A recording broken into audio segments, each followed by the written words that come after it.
Go.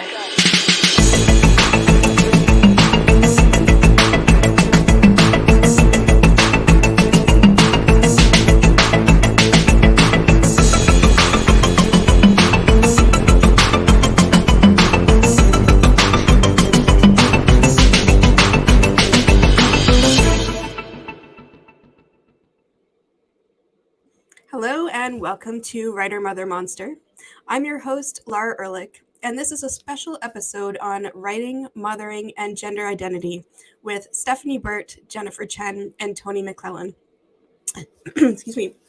We'll talk about writing and mothering non-binary and trans children, and writing and mothering as trans and non-binary mothers. It's no accident that we are having this conversation on International Transgender Day of Visibility, even as LGBTQ+ rights are being attacked throughout the US, from child welfare investigations targeting families of transgender children in Texas, to the Florida Senate passing the Don't Say Gay or Trans bill, to a bill that sought to repeal New Hampshire's ban on conversion therapy for minors.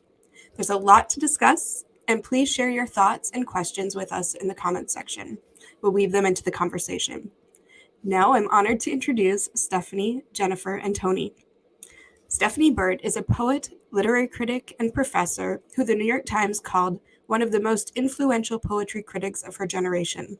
She has published 4 collections of poems, Advice from the Lights, Beaumont, Parallel Play, and Popular Music, and her works of criticism include Close Calls with Nonsense, Reading New Poetry, which was a finalist for the National Book Critics Circle Award. Stephanie earned a BA from Harvard and a PhD from Yale, and is a professor of English at Harvard University. She lives in the suburbs of Boston with her spouse and their 2 children, ages 16 and 11. Jennifer Chen is a freelance journalist who has written for The Today, New York Times, Oprah Daily, Real Simple, and Bust. Jennifer has a BFA and an MFA in dramatic writing from New York University's Tisch School of the Arts, and is a proud alumni of Hedgebrook, a women's writing residency. Her debut YA rom-com book, Artifacts of an Ex, will be published by Wednesday Books in summer of 2023. Jennifer lives in Los Angeles with her TV writer husband and 6-year-old twins. And Toni McLellan is an attorney by training and began her career writing about parenting, health, and outdoor family travel for major magazines and websites, pivoting to content marketing and strategy for brands including Outside, Disney, KitchenAid, and AT&T. When she's not crafting content on topics as varied as higher ed, luxury bedding, or tourism, Toni writes personal essays and New to Me Phrases, a weekly newsletter celebrating the love of language and ridiculousness. Toni lives with her husband and 3 kids, ages 22, 19, and 17, near Chicago.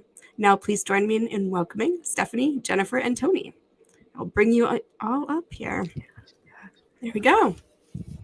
So thank you all. It's great to see some of you back again. Some longtime viewers and listeners might recognize Stephanie Burt and Jennifer Chen, and our new Writer Mother Monster, Toni McLellan. So welcome, everyone. Thanks. So I think we'll start by just going around, and I'll pass it to the person to my right to introduce yourself and just tell me a little bit about your experience with gender identity in this context of writing and mothering. And I'll pass it to Toni McLellan. Wow. Wow, to sum it all up. Just a quick summary and then we'll dive in. So I'm the parent of 2 queer children. My oldest is gay and my youngest is trans. So when my youngest came out, it wasn't my first rodeo, kind of going through that experience as a mom. And I feel lucky that they chose us as a family, as far as how it impacts my writing, I haven't written about them per se necessarily yet, but they are very open to me writing about us as a family. I used to write about them when they were younger. It becomes more complicated as your children age. I used to write a lot of columns and essays about my kids as we would travel around, and then as they get older, they have a say in that, and they're like, "No, don't put me on Instagram. Don't do this. Don't do that." So I always ask them, is it okay if I, and they'll say, well, can I see it first? And sure, okay, so it's a partnership for sure. I think that's about it. Thank you, Toni. Yeah, and I think this dovetails nicely into Jennifer Chen, particularly the part about writing about your children, which we'll get into more of, because I think all three of you mentioned the one thing you wanted to talk about was that line between writing about yourself and your experience and your child's experience in that boundary of privacy. So Jennifer.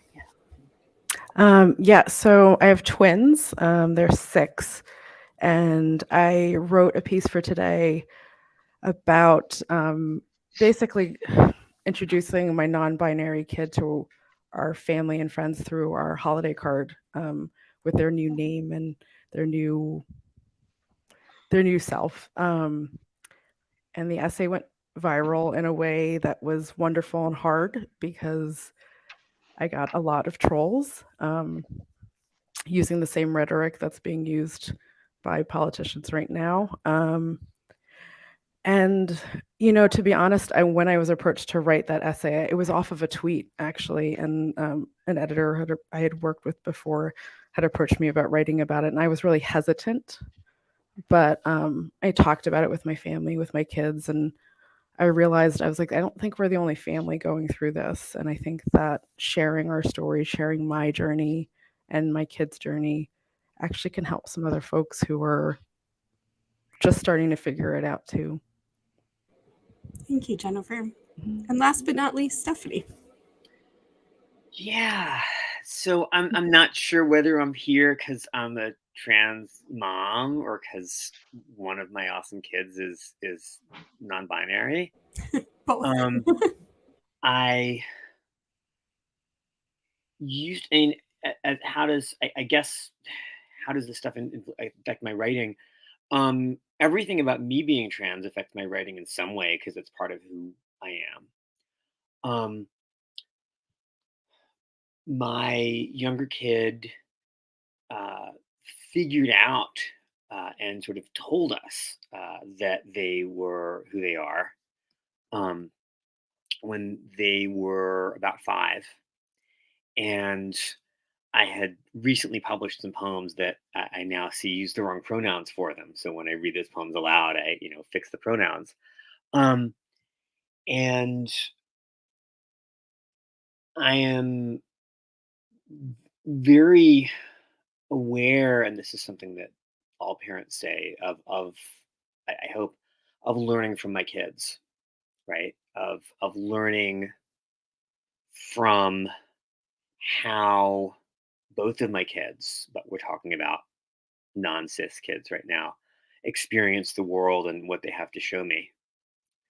I'm also aware simultaneously as a mom of how many more resources and how many social opportunities and how much more acceptance trans kids today have if they're lucky.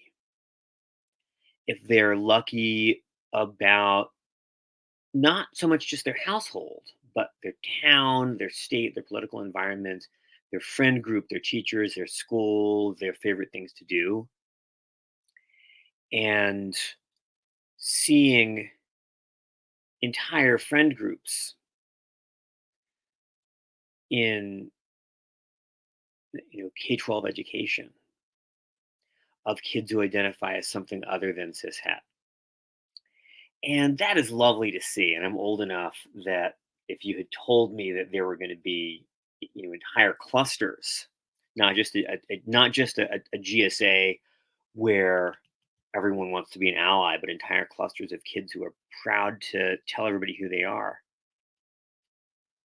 If you had told me when I was in middle school or high school that was going to happen, it would have been like, really? How many decades are we looking at? And it turned out the answer was about 2 decades. I'm also aware of being a visibly trans parent and belonging to a generation where fewer people are out. And one of the jokes, which is not entirely a joke, that I find myself making about the town that we live in, which we're very lucky to live in. It is ferociously expensive. It's one of those towns where you're kind of paying for the schools, but it's worth it. We love the school system, and we love the connections it's given us, and we love our neighbors. Really, we're lucky. But it is rather suburban, and one of the jokes that I make is that every every sixth or every eighth kid in this town seems to be trans, but I'm the only trans adult. And that's not literally true. There's at least one other trans adult in our town. But it's something I really notice. As someone who's seeing transness as a parent and as a teacher, of course, and as, a trans woman in my own right. The way that these experiences have changed generationally. And they've also diverged generationally. How to put this? Being trans in Massachusetts is different from being trans in Missouri. And that those spaces have gotten farther apart in terms of what it's like as places like where I live have really gotten more accepting. Yeah, Stephanie, something that you just said struck me so much. Well, a lot of things, but the fact that your child is finding a community where in schools there are kids who are coming out and being open with who they are. And I think this is a moment to do some myth busting, because I heard Toni and Jennifer and you, Stephanie, all saying I don't want to suggest, by the way, that Belmont is a paradise and all the oh trans no. like we've still got work to do, right? Like there's bathrooms for non-binary kids, but they're inconvenient, Of course, things yeah. could be better, but they're trying. The adults are trying, Yeah, no, that's no, of course, that's a good clarification. But can we talk a little bit about the moment, if you're comfortable sharing, everybody, where your kids came to you and expressed that they are a different gender than that which you had believed them to be? And maybe we could start with Toni, and tell us a little bit about that journey, because I think there is still that common belief that gender is a choice, and we want to dispel that rumor right up front, right? So Toni, take it away. Sure, thank you. I'll never forget it. We were at a taco place in Colorado, and she just came out to me there. And she was a freshman. In high school? Yes, in high school, yes. And I do really think, like Stephanie, you made a great point about just like location and family of origin and opportunity, because we are privileged enough to have good health insurance. So she had asked to see a therapist, and so she worked with the therapist to kind of work through her feelings about that and muster the courage to come out, even though her brother had already come out and had a positive experience and all those kinds of things. So, I tended to lean on people in the field. Like I have a lot of friends who are parents of trans kids too. So I went to a couple of friends and said, well, I just don't know what to do, like how do I support her?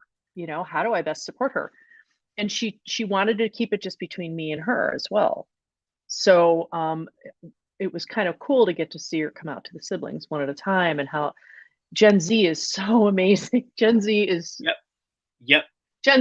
just so amazing. I mean, they were like, one's like, whatever, cool, and the other one's like, oh, what are your pronouns? I mean, it was just really amazing. So just that, having that opportunity of this family and we have resources, and we're not going to throw our kids out on the street, or worse, when they come out. I live in a small, very cute town northwest of Chicago, where the movie Groundhog Day was filmed, and there's a little Victorian square, and it's a red county, and we're a little blue dot with a pride group that had a parade where people came from Chicago to go to the parade.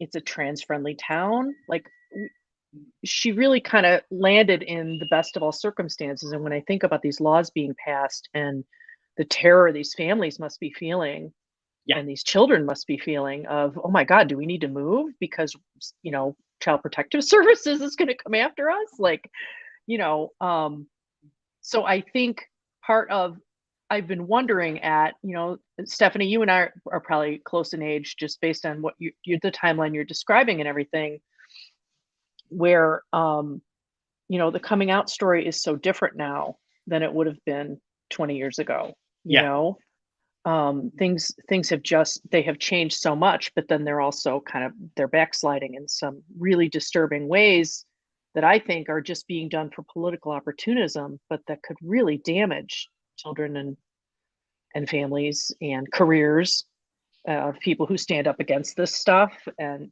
it's yeah. So Yeah. context matters a lot for this, this experience.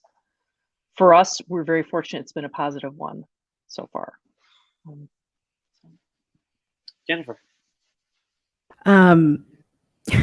Mine started honestly. I think it was over the summer, and my kids were in a preschool summer program, and I didn't do laundry, and there were no clean clothes, and my kid Clark was like, I said, I only have skirts. It was hot. It's really hot in Los Angeles. And I was like, I only have skirts. And I'm like, I'm so sorry I didn't do laundry.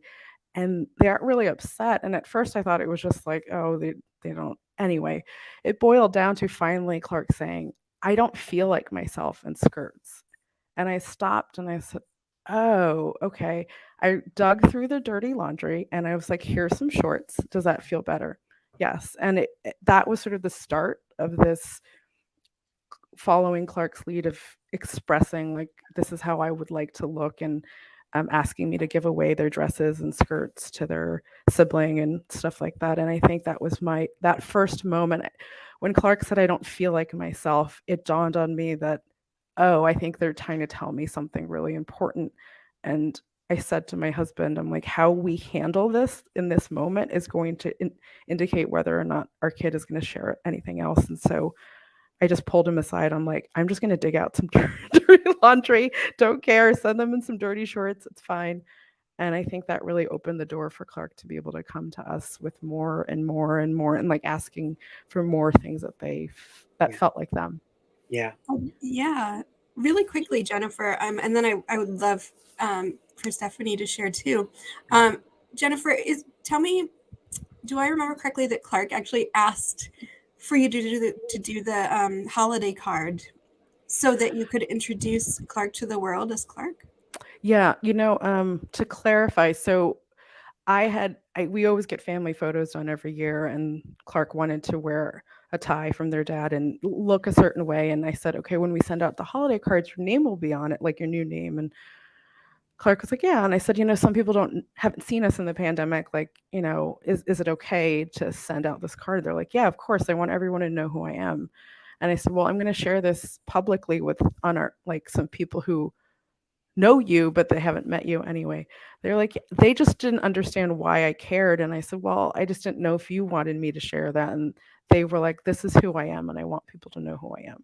Good. So that's what felt right for me. I think a lot of people have commented that I am using my children, and I'm very much, I want to state up front, like Clark has expressed explicit to me, I want people to know who I am.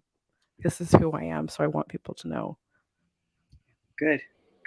One of the things I'm hearing, Jennifer, in the story that you're telling is that supporting our children's gender identities is kind of a special case of the more general necessity that we as parents support who our children are. There's things they have to do even when they don't want to, right? You do actually have to go to school. You can't stay up all night. We hope, but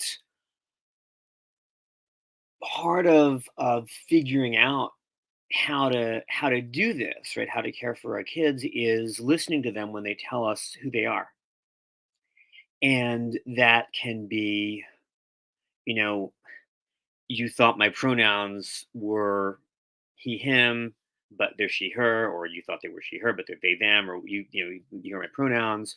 Um, you thought that I was supposed to be performing a lot in public because I'm good at this thing, but I actually can't and I hate it. Um, you've been, dressing me all wrong, or you need to let me present in myself in this other way, even if it doesn't involve a change of pronouns or a surprise about gender. I am not who you thought I was. And when our kids say that to us, we need to listen. And we, for a while, I think this is still semi true, but for a while, the rule with our younger one in terms of who corrected people and who explained, no, Cooper's pronouns are they, them, was that Cooper would do this with other kids. And we would do this with other adults because adults talk to adults and kids talk to kids. And that only works if you have a reasonably confident kid. But, we do. And we were fortunate in that the only thing we really had to do with family members and other adults and so on was to explain non-binary identities and non-binary pronouns, because we were fortunate enough to have given Cooper a name that works for every gender, I think. And there was about a week when Cooper was telling us who they were and figuring it out, of experimenting with other names. And it turned out that no name change was required. Yeah. And there is one thing that I'm noticing, and this gets back to helping other parents and trying to, be I guess, a writer and a monster more than my own specific experience of being a mother is there's a difference between asking for acceptance from people who understand and asking for understanding from people who maybe you're going to accept as soon as they understand. The adults who all of us deal with in our daily lives, I think that's probably true for all four of us, know what binary trans identity is, right? They might be a jerk about like me being a woman, but they know when I say, hi, I'm a woman, my pronouns are she, her. They know what that is. Our non-binary kiddos and our non-binary adult friends often have to explain what that is to cis people who don't get it, or don't get all of it. And that's, again, people can figure out who they are at a lot of different ages. Bling, sorry.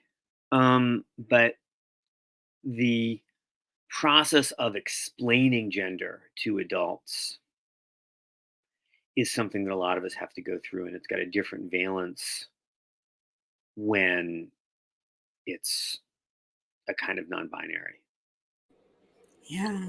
And we have to be both willing to be the explainers and willing to shut up and let the kids do it. You have to follow the kids' lead.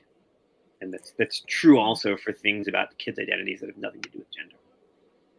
Yeah, and speaking of following the kids' lead, which is, I think, such a powerful message, I know, Toni, you had mentioned to me in advance that something you'd like to talk about, and I think is really, again, an important point to make, is a little bit about navigating supporting your teen daughter as she navigates the balance between the realities of trans dysmorphia or transphoria. Let me start again. Trans dysphoria. Dysphoria, yep. Dysphoria, Yeah. and the journey to self-acceptance that most women must make. And so I think it's, again, an issue that transcends the topic that we're discussing today, but is very relevant to trans and non-binary folks. So Toni, why don't we start with you? Yes, this has been something that's come up, and I really lean on members of the trans community, not in a parasitic sort of way, like give me all your knowledge. But I can be leaned on. That We're means making so. connections here. you know, one of my good friends is a social worker, and she said right away, like, follow your kid's lead. And it Yeah. was some of the best advice I could have gotten. And it really is like, you know, some parents really want their kids to be extensions of them. They want them to be mini them. And other parents are like, no, the job is, and there's a range of this, right? There's no one right way, but other parents like myself are like, no, the job is to help them figure out who they are and figure out the best way to navigate the world as the way that they are, you know? So she has weekly therapy. She, you know, I would have her pop on, you know, but she's in therapy right now with a member of the LGBTQ community. We work with Lurie Gender Clinic in Chicago. They're excellent, excellent care providers. And so, you know, when this has come up, because there'll be things like, I don't like this about my physical self. I don't like that about my physical self. And a little bit of the teenage, I want change tomorrow. Like, oh, I went to electrolysis once and, you know, that's it, you know.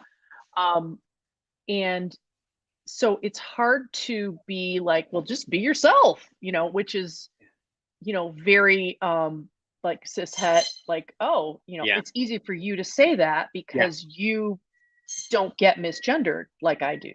Yeah. Well, So we've had some really chewy conversations around that.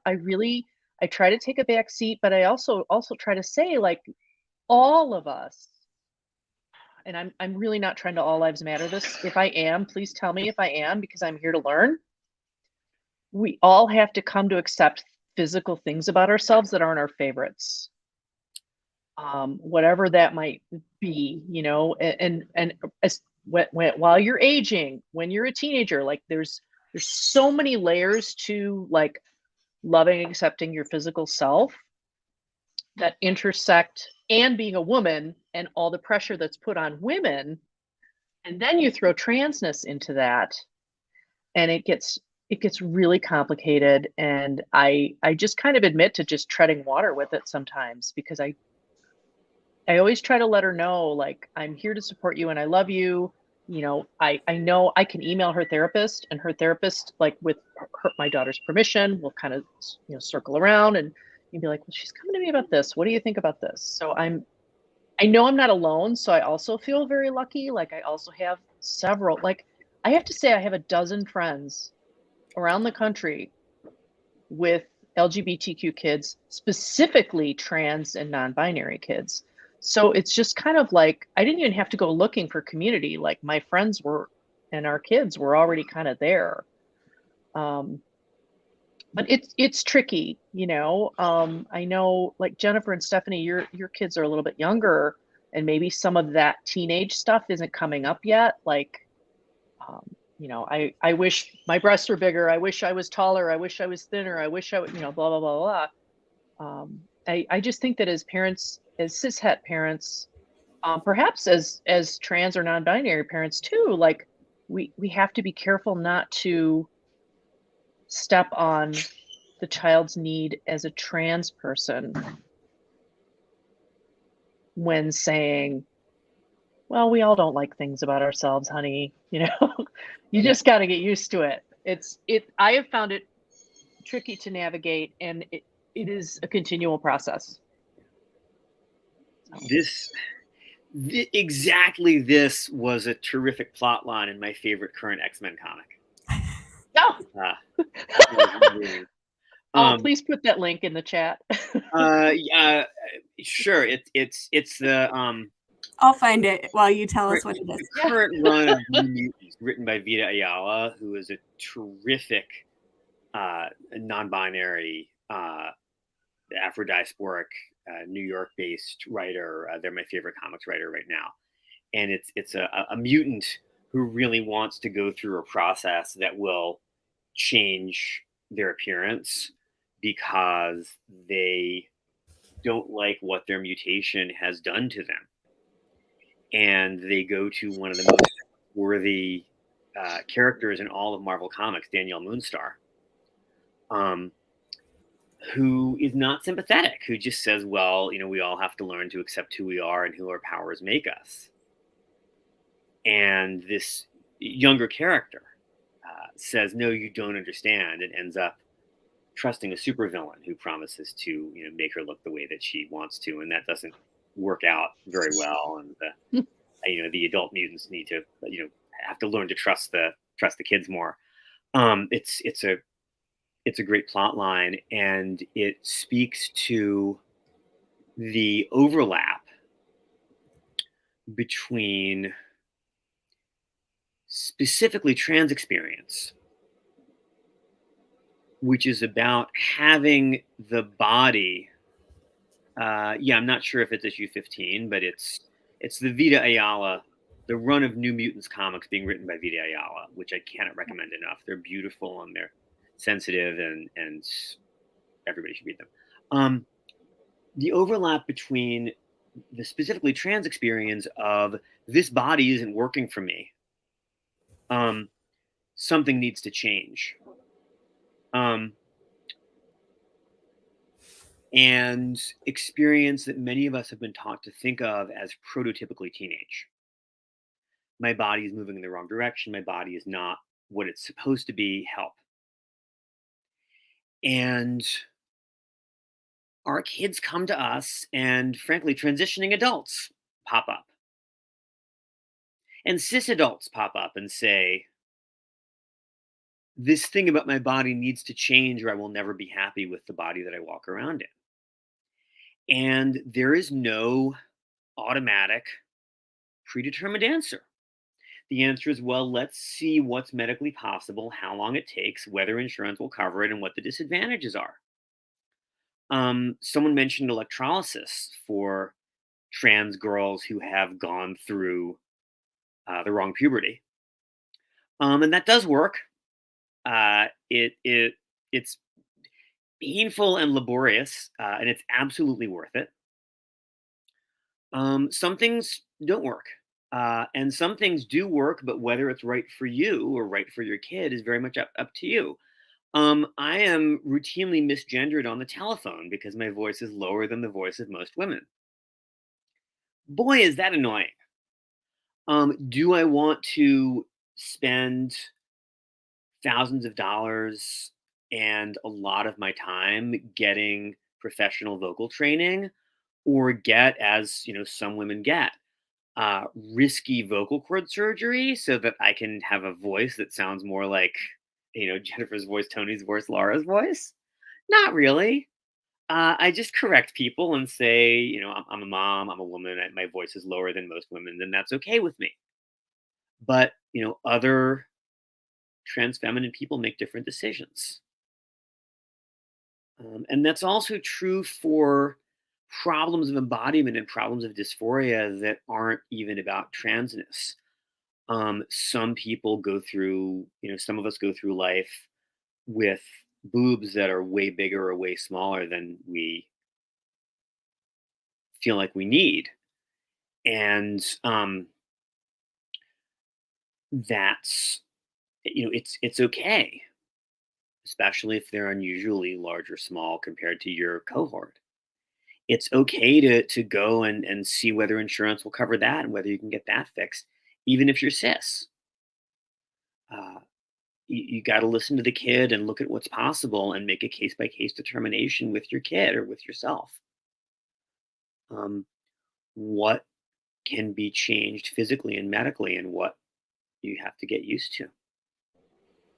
Yeah, and as we're talking about body and the way that we perceive our own bodies and the way others perceive our bodies, and Stephanie, you're mentioning about the way people perceive your voice on the phone.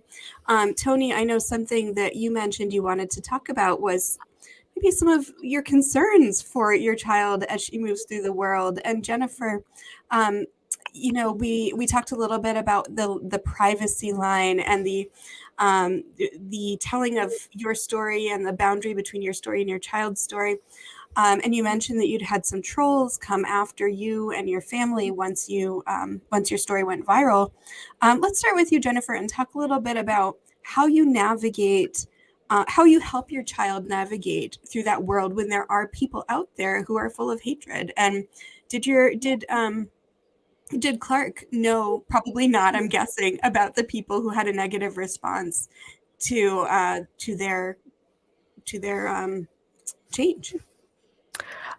I'll answer this twofold. Is that when I put it on my personal Facebook and shared it with my community, there was a ton of support, and I shared those comments with Clark, and even comments for their sibling Chloe, who was like, Chloe is so supportive of Clark, and so just the outpouring of love. When it went online, part of my story was saying how supportive people were, and a lot of people came out and said, nope, it's just because you live in Los Angeles and blah blah blah. And I really had a down day where I got a lot of messages and people calling me a child abuser, that the only book my children should be reading is the Bible, saying things like my kid should be taken from me, I should go to prison, all this stuff. And I had a day where I said, did I put our family at risk? And was this a totally terrible mistake? And I actually did talk to my kids about it, because they were like, what's wrong? Like, I was really unhappy, and I shared that there were some unkind comments about the story that I wrote, and I didn't share specifics. And Chloe looked at me and she's like, well, Mom, if they're being mean, you shouldn't listen to them. And it just made me realize, I'm like, you're right. Like, this is the lesson I'm teaching my kids. I'm teaching myself. Like, I don't need to let them in. And so I took a break from social media. I signed off. I decided that, like, I'm going to listen to the people who love and care and support, and the people who continue to troll me are people that I'm not going to convert them. I'm just not. So I'm not going to spend my time talking with them unless, we speak face to face. I don't think anonymous comments are really are a good place for my time. Yep. Block and mute, and sign off when you need to. And also, there are people who have, trans people as well as, allies, who have a vocation in life to fight these fights. And we can support them, right? We don't all have to be Chase Strangio. But I'm really glad that someone is. The alliances that we need to be in to defend our families and our communities and our children are alliances that we need to join. We need to be on these teams, but it's okay that not everybody has all the superpowers. Yes, that's another X-Men reference. We should put, Laura, I don't know if you've already got it in the chat. We should put some of the fundraisers, if people are listening who would like to throw some cash to state level and also national level defend trans kids and defend trans families groups. I know Equality Florida is doing something. I believe the ACLU's got a trans specific fundraiser going. There's Equality Texas, and I always suggest Trevor Project, because I know they're doing amazing things to support trans and LGBTQ youth. Yeah. I also wanted to add, this is not on anybody, but we are fortunate. We are talking amongst privileged folks who get to live in communities where we're supported. And I think there are Black trans kids and brown trans kids who are not living this identity at all, whether there's support from their community or their family, friends. So I just want to be mindful of my experience is not everybody's experience. And I feel fortunate, and the trolls that I've gotten, I understand where that comes from. And at the same time, I know that what I'm experiencing is probably just a fraction of what people who live their true identity against all odds are facing. So I just wanted to mention that, because I do think it's important to keep in mind, like, I live in LA, like, my kid is growing up meeting all sorts of people, and they don't feel excluded right now. Yeah, and I know, Toni, you had mentioned that you have, this is in your mind too, as you're helping your children navigate through the world as their true selves. So can you talk a little bit about your hopes and your fears? I think for me, it's, I will say I'm a person who suffers from anxiety, and I'm a very empathetic, sensitive person. So like trolls and stuff like that's hard. That is really hard. And I'm really sorry that happened to you, Jennifer. Like you're just out there Thank telling you. this joyful story about your family. And, I even had an experience where I went on specifically to support a company, Rubies, that makes undergarments and Hmm. swimsuits. And they're getting trolls on just troll comments on Facebook, and Facebook isn't taking them down. And one of the troll accounts was created this year.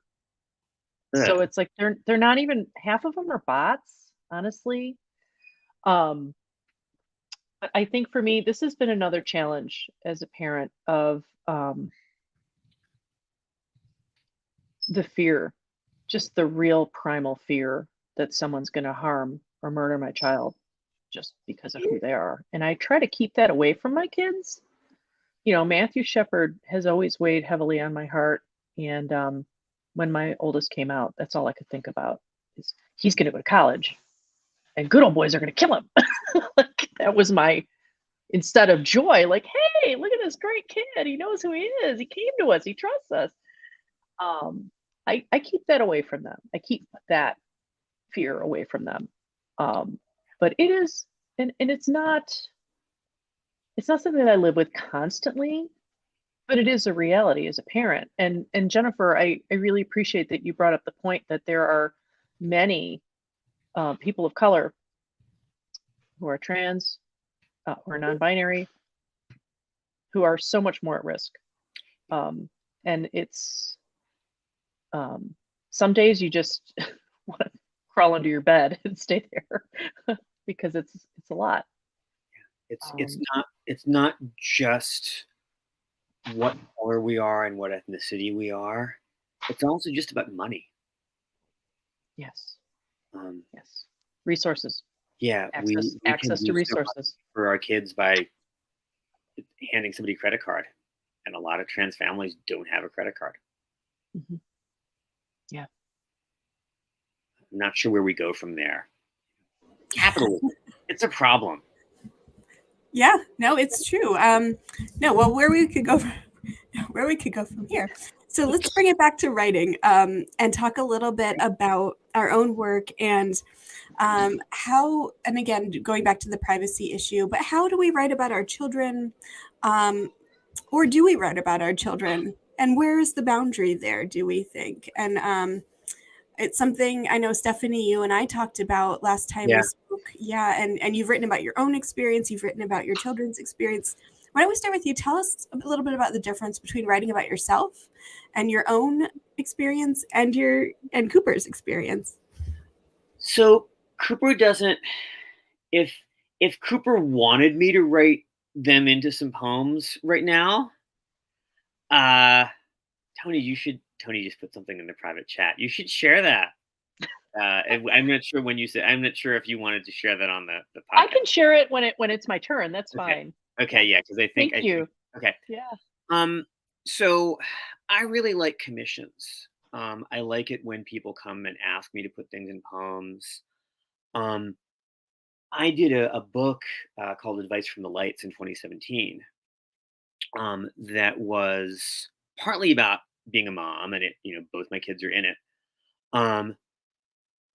But a lot of it was about me coming out. And it was about me coming out as an individual and looking to what at the time was largely a community of sort of cis people I'd grown up with and cis people who I, was close to, and saying, how can things be different? Who am I? And I've realized over the past, 5 years, which have also been not all, but most of the time that my younger kiddo has been out as non-binary and moving through the world as themselves.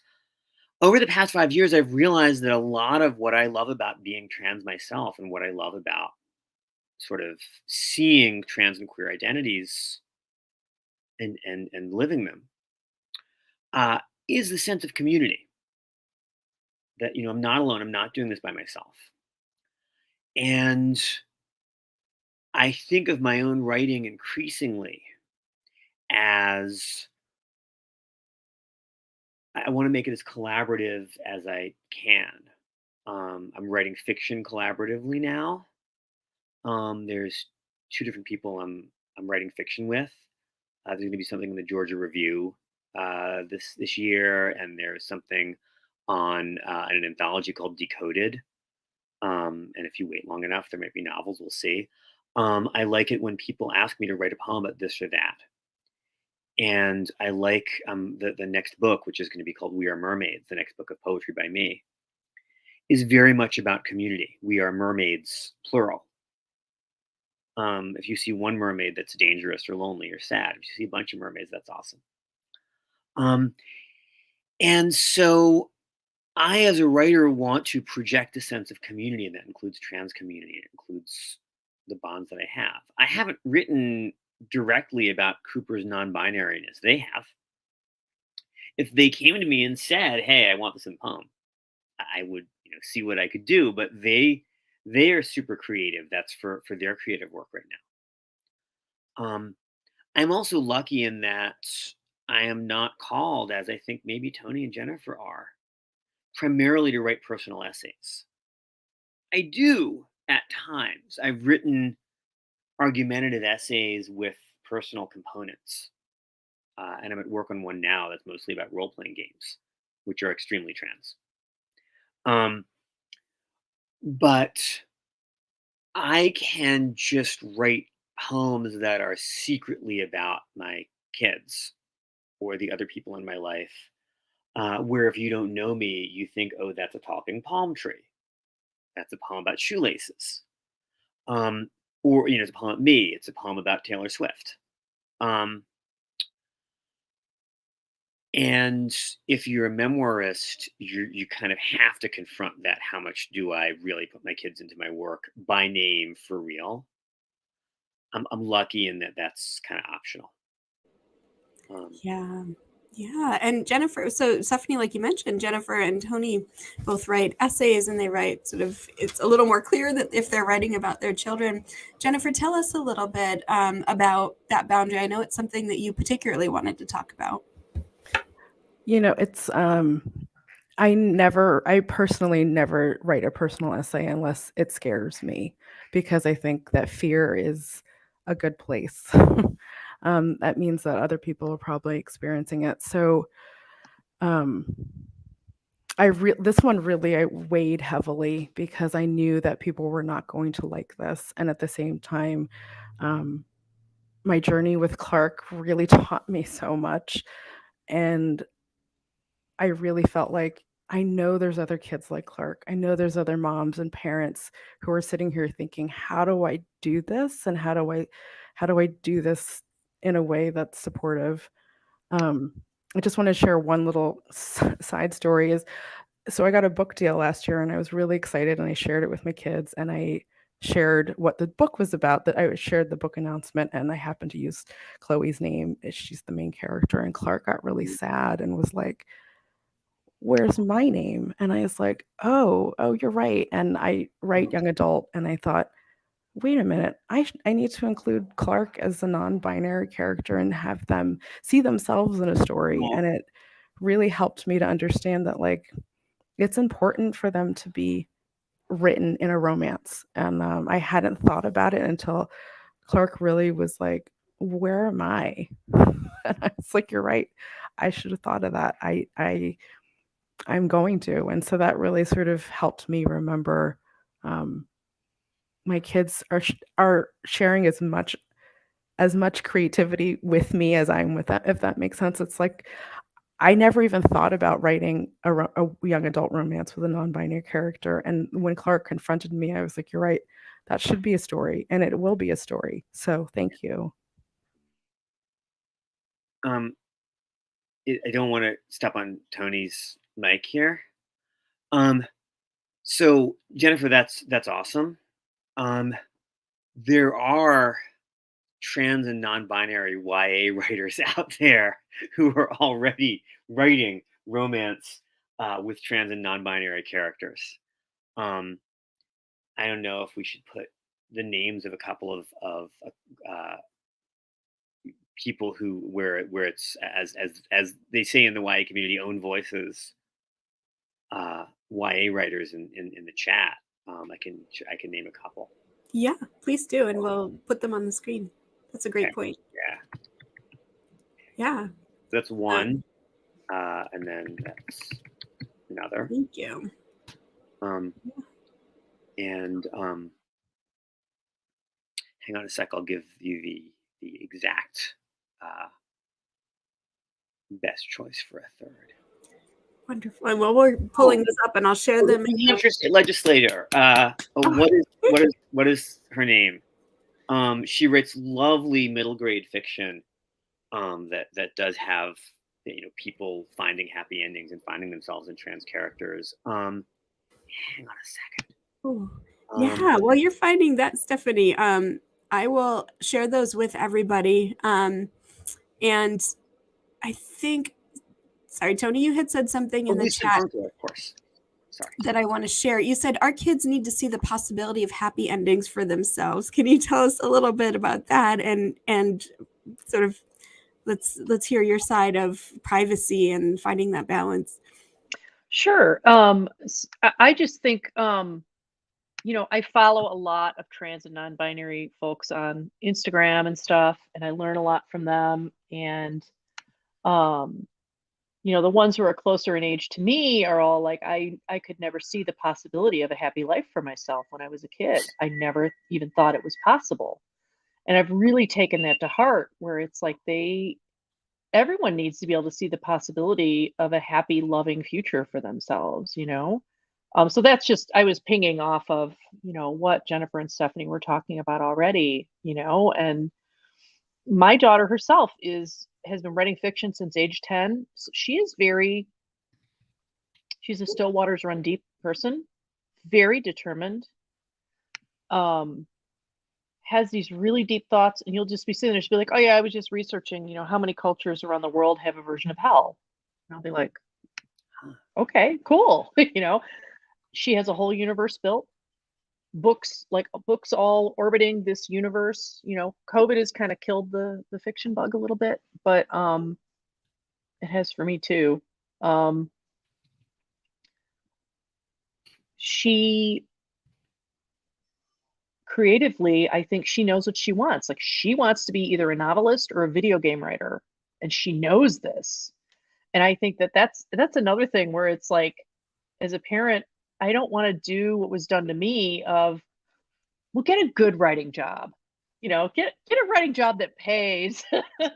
But they need that now because times are harder than ever. And this is a whole other podcast, right? Like, help, my kid wants to be a writer.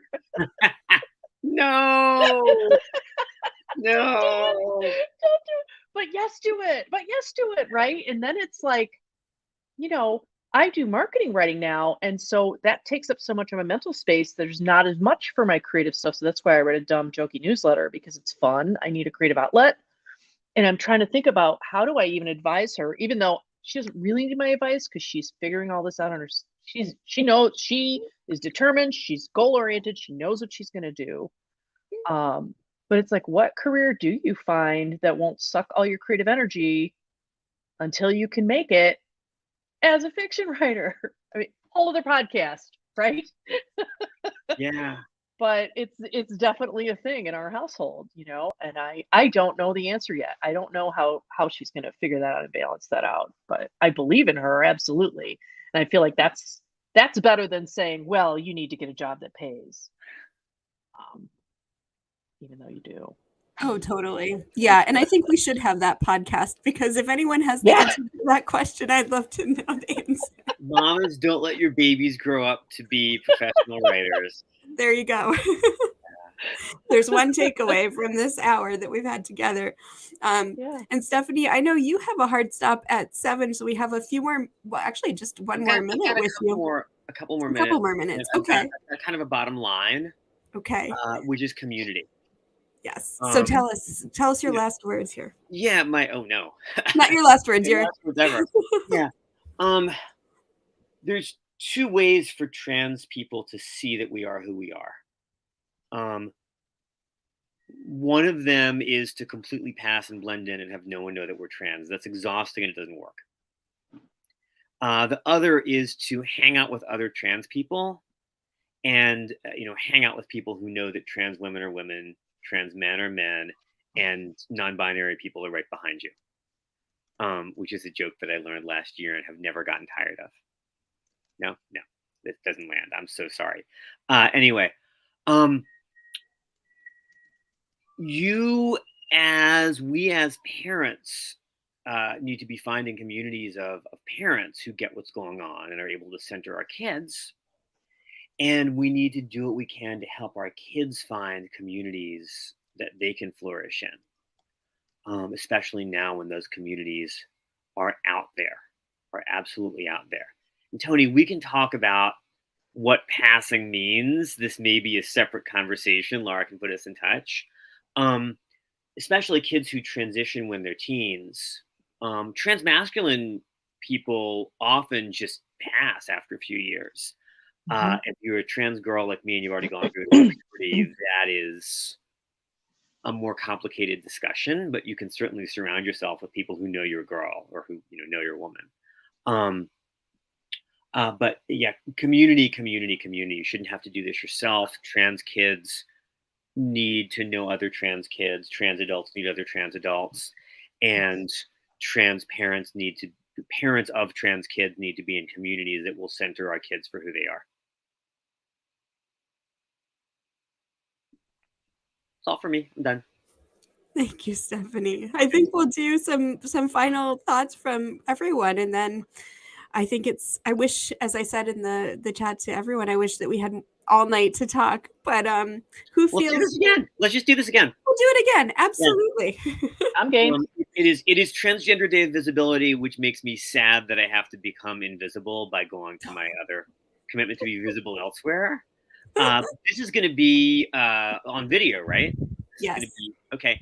I promise to come in and catch up with the conversation that you're going to have without me for the next few minutes. But I really do need to go. Thank you so much for being here and having me on. This is really, I love doing this. Laura, thank you for organizing, and thank you for all your words. Thank you, Stephanie. Toni, we got to talk separately. Oh, yeah. Okay. Bye, Jennifer. Hi, thanks Nice so much meeting for joining. Bye, Stephanie. Thank you. Okay, now it's just the three of us, but yeah, let's have some final thoughts from you guys. Toni, you mentioned in your chat that that you wanted to talk a little bit about. We don't have to go here, but that one thing that's on your mind is how your daughter wants to 100% pass. And that might not be where you want to end, but I'll prompt you. Right. Yeah. I mean, that's just like another, and that kind of feeds into the thing that I already talked about the how to navigate, how not stepping on her transness by saying, well, every woman goes through this. Not erasing her experience with my own privileged experience.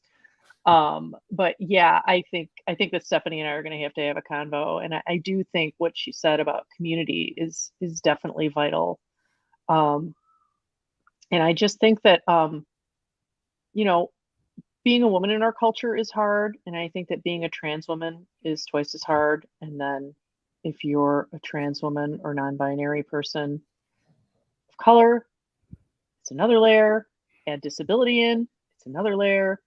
And then I think that you have to take each individual situation where it is. You have to use your privilege to make things better and easier for others.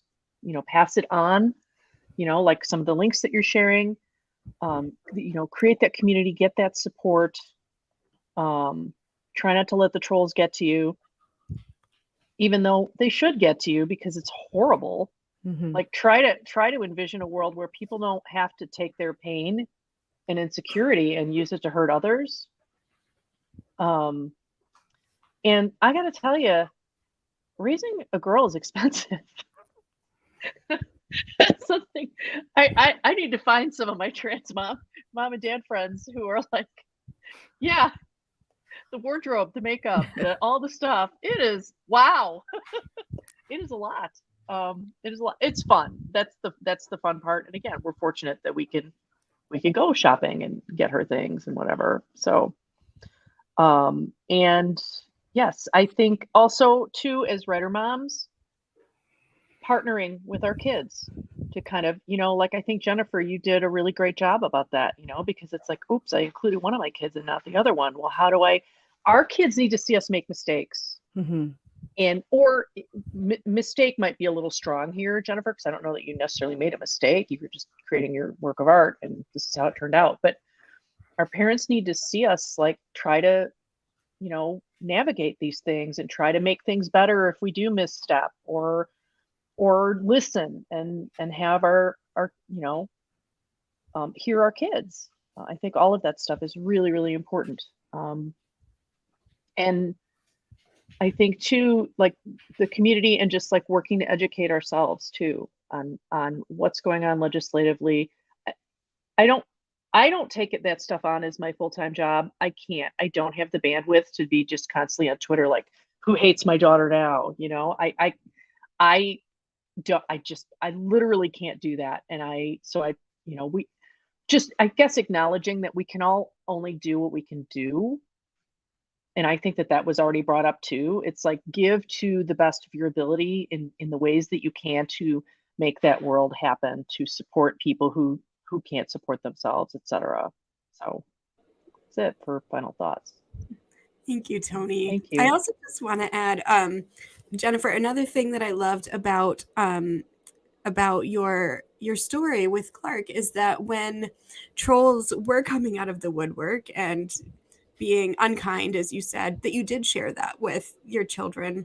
And I think it's okay this is beyond the topic at hand, but so often we're afraid to show our children that we have emotions or that we're afraid or upset. And I really admire and feel like I learned something from the way that you talked to Clark about the unkind comments. So just wanted to say that before I turn it over to you for your final thoughts.